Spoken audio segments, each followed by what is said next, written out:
अस्सलाम वालेकुम व्यूवर्स, कैसे हैं आप। उम्मीद करती हूँ आप सब खैरियत से होंगे।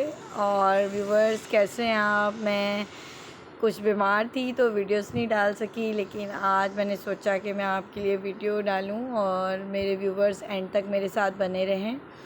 व्यूवर्स, आज मैं आपके साथ बैंगन के रायते की रेसिपी लेके आई हूँ। ये बहुत डिफरेंट स्टाइल की रेसिपी है, ये आम तरीक़ों से बिल्कुल डिफरेंट है। आप रेसिपी को एंड तक देखिएगा ताकि आपको तमाम चीज़ें अच्छी तरह समझ आ सकें। ये देखें व्यूवर्स, मैंने 3 फ्रेश ब्रिंजल्स लिए हैं। अब इनको मैंने इस हैमर की मदद से सॉफ़्ट करना है। आप इसको किसी भी चीज़ के साथ सॉफ़्ट कर सकते हैं, ज़रूरी नहीं कि आप हैमर ही यूज़ करें। आप किसी भी तरीके से इनको सॉफ़्ट कर सकते हैं। ये देखें व्यूवर्स, ये कितनी अच्छी तरह सॉफ़्ट हो गए हैं। और अब हम इनको बिल्कुल डिफरेंट स्टाइल से रेडी करेंगे। आगे चल के देखते हैं कि अब इनको क्या करना है व्यूवर्स। और जो लोग मेरे चैनल पर नए हैं, प्लीज़ मेरे चैनल को लाइक करें, शेयर करें, सब्सक्राइब करें और प्लीज़ बेल आइकन को ज़रूर प्रेस करें ताकि आपको मेरी न्यू वीडियोज़ के नोटिफिकेशन मिल सकें।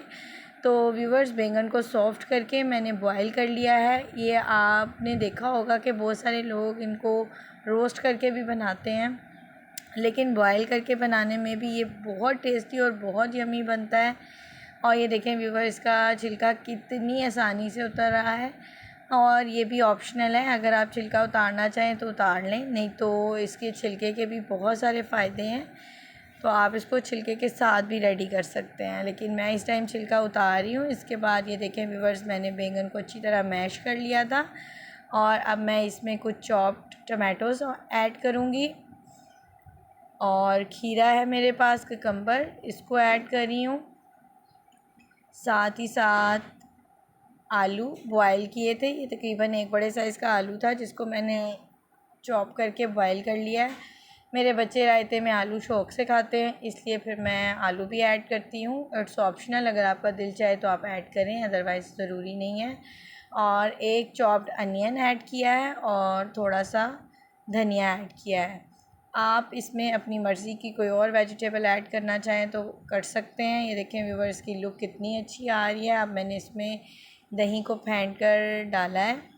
अब हम इन सब इंग्रेडिएंट्स को दही के साथ मिक्स करेंगे और फिर इसके अंदर थोड़े से स्पाइसेस डालेंगे। और एक बात और जहन में रखिए कि जब भी आप रायता बनाएं तो उसमें नमक उस वक्त ऐड करें जब आपने उसको खाना हो। ये देखें व्यूवर्स, इसमें थोड़ा सा चाट मसाला ऐड किया है मैंने, थोड़ा सा भुना कुटा ज़ीरा है, सॉल्ट है और ब्लैक पेपर है। व्यूवर्स, इससे इसका टेस्ट बहुत अच्छा आता है। आप सिंपली ब्लैक पेपर और सॉल्ट भी ऐड कर सकते हैं, लेकिन टेस्ट अच्छा करने के लिए थोड़ा सा चाट मसाला और भुना कुटा ज़ीरा ऐड करें तो बहुत अच्छी खुशबू भी आती है और इसका टेस्ट भी बहुत अच्छा होता है। ये देखें व्यूवर्स, मेरा रायता बिल्कुल रेडी है और ये बहुत टेस्टी होता है। गर्मियों में ये शाम के टाइम खाने के साथ बहुत अच्छा लगता है। अब हम सब इंग्रेडिएंट्स को अच्छी तरह मिक्स कर लेंगे और ये देखें व्यूवर्स, मेरे रायते की फ़ाइनल लुक। और ये बहुत यमी टेस्टी बना है। उम्मीद करती हूँ कि आपको मेरी रेसिपी पसंद आई होगी। और व्यूवर्स, प्लीज़ मुझे अपनी दुआओं में याद रखें और अपना बहुत ज़्यादा ख्याल रखें। इंशाल्लाह मिलती हूँ आपसे नेक्स्ट रेसिपी में। प्लीज़ मेरे चैनल को लाइक, शेयर, सब्सक्राइब ज़रूर किया करें। ये आपकी तरफ से हमारे लिए हौसला होता है। अपना बहुत ख्याल रखिएगा। अल्लाह हाफ़िज़।